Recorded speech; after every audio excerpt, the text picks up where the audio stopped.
Lokal. Palagi nga naisayang kat the local legislation seminar iti tidingras. Segundo ni Vice Mayor 𝐍𝐄𝐄 Valenzuela, na panunutan dati mangiwayat ti seminar agapot at ikaudyan nga dimalanan dagiti barangay officials kat ti bineyo wenno ti barangay newly elected official. Kunana, narugyan tinaso seminary di bulan ti Disyembre ti tawon 2025 no sa dinutunggal regular session ti Sangguniang Bayan kat talo a barangay ti maimbiteran tapno ag monitora.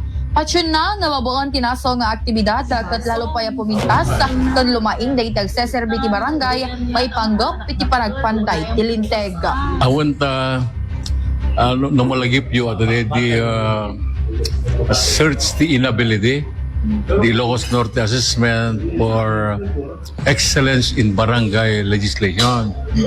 Yeah, barangay excellence in local legislation, barangay. At siyempre nagpapasar di DILG, the provincial government, the municipal government, karigiti na dumadumang barangay city iling ating ras. Then one of the findings that ado digiti barangays nga although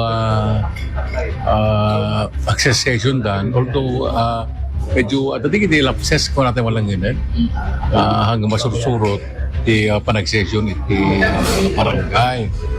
So in report kanyak ni DILG dito kat kunamat malagip ko na nga since the election of the barangay officials pipilang malagip ko nga seminar dito iti barangay Beneo iti seminar ang newly elected officers.